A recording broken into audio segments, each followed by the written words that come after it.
Hey guys, Dr. Holly here, and I'm an Associate Professor of Medicine at the CU Anschutz Health and Wellness Center and co-founder of the 16-week transformational weight loss program called Stay to Slim.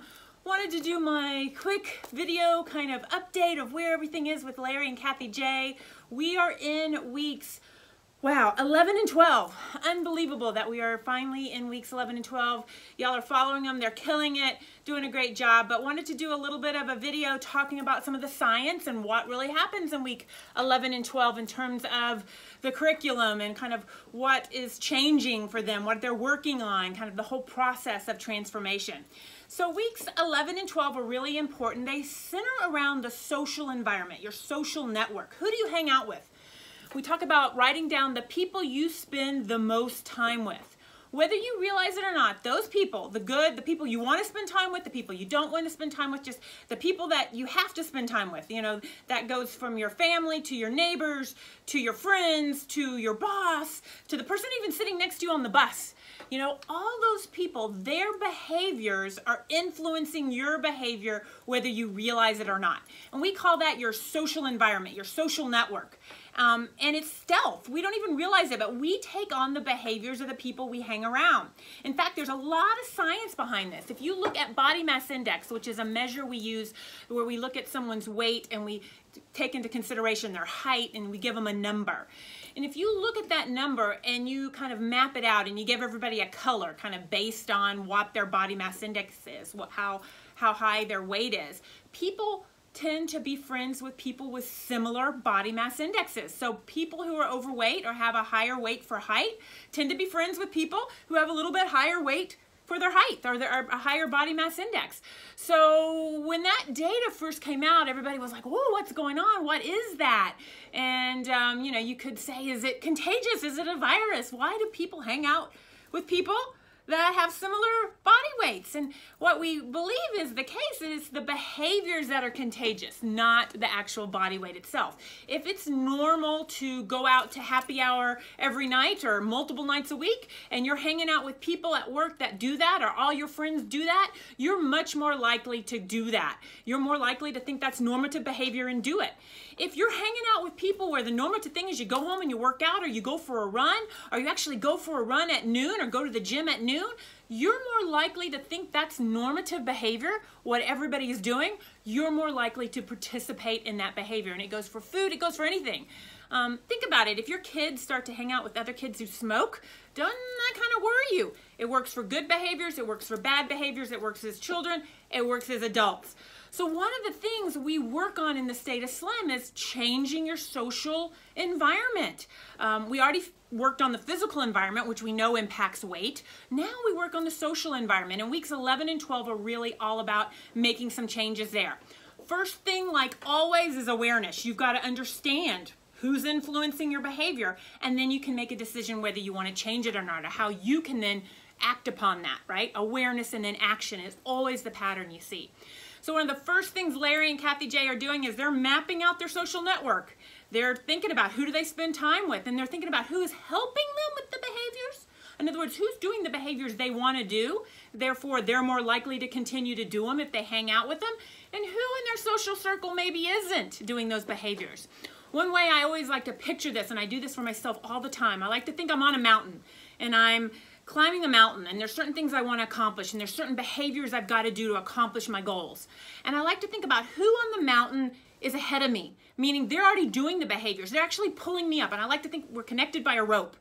And if I fall down or if I have trouble, they're actually pulling me up. They're doing what I want to do. And so they're helping me on my journey. They're helping me with these new behaviors, which can be difficult, right, over time. And so I like to think, who's that in my life that I'm coming in contact that's ahead of me on the mountain that I'm climbing? And I like to think, who's behind me? And I'm also connected with a rope to who's behind me on the mountain. And those people are anchoring me. They're actually making it a little bit harder for me to climb, for me to change my behaviors in the way that I'm wanting to do so I can get to my goal, right? If that involves eating or activity or mindset, who's kind of holding me back, being an anchor?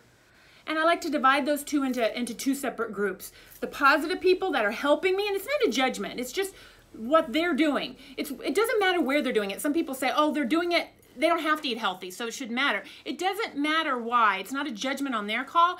If they're not doing the behaviors I'm trying to do, then they're below me on the mountain. If they are trying to do the behaviors, if they are living a healthy lifestyle, if they are eating healthy and working out and all those things, then they're ahead of me, pulling me on the mountain. And it's not anything about what type of person or why they're doing it, has nothing to do with it. Really, really hard concept. But I like to divide them into those two groups. And then once you realize it, and you actually make kind of a list, you can say, you know what, I'm gonna spend more time with the people that are ahead of me on the mountain because I'm more likely to be able to do those behaviors if I rub elbows, if I hang out with those people. And maybe I'm gonna spend less time with the people below me on the mountain, or maybe even a few of them, I'm gonna cut the rope, right? I don't need them in my life. And so that's what we've been working on in weeks 11 and weeks 12. Now, I know what you're thinking, and this is always the hard group, and everybody brings it up. Well, there's some people that aren't ahead of me on the mountain. They actually are not doing the behaviors I want to do. They're making it difficult. They're anchoring me, but I want them in my life. I'm not going to cut the rope. I'm not going to not spend time, you know, around them. They're family members. They're my spouse. They're my boss. I'm not going to stop. I'm not going to quit my job.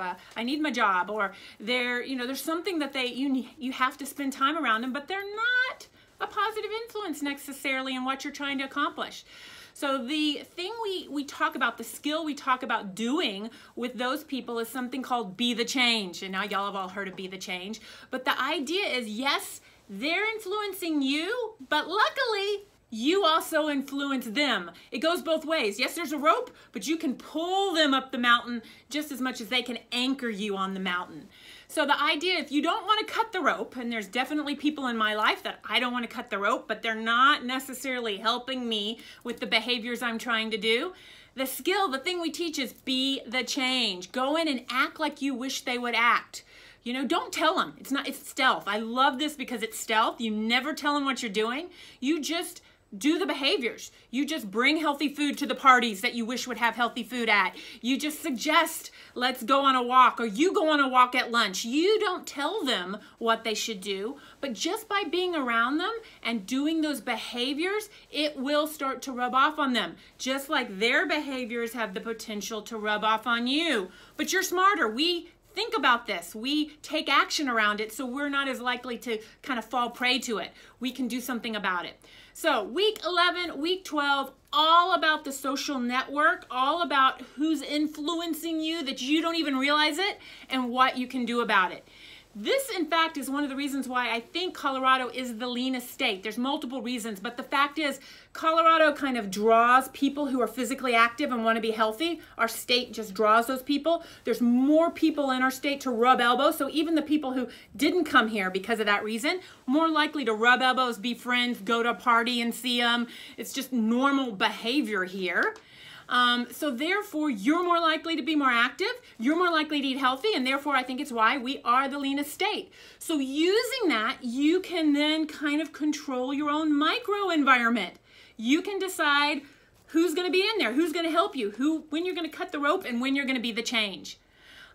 So that's what Kathy and Larry J are doing. It's something that I think each and every one of you can think about in your own life. I also say if you're trying a new behavior, let's say you suddenly want to start bringing your lunch to work, but everybody you hang out with goes out. I always say find people in your work who bring your lunch and be friends with them, make friends with them, right? Put them in your social circle. You're more likely to continue that behavior, so you can actively put people ahead of you on the mountain. Seek them out, search for them, and put them in your social circle, and you're more likely to be able to continue that behavior long term. So I hope it's helpful in terms of tidbits. This is something you can absolutely take home and do. Get a notepad out. Think about, this is what I'm trying to do. Who is already doing it and is ahead of me on the mountain helping me? Who is below me on the mountain? And think about how you can change that. Add people above, maybe cut some ropes to some people who are below. And if you don't want to cut the ropes, there's always the be the change that works really well in certain situations. So take a moment to think about that. It's a tool you can use for anything. It's a huge one. And like I said, I think it's one of the reasons why we're the leanest state, and it really helps with helping you do whatever behavior you're trying to do long term. All right, reach out to Kathy and Larry J. They're killing it. They're coming to the end. It's hard to believe we're coming to week 16. Both of them have made amazing transformations, and I will see y'all soon. Thank you. Love y'all. Bye.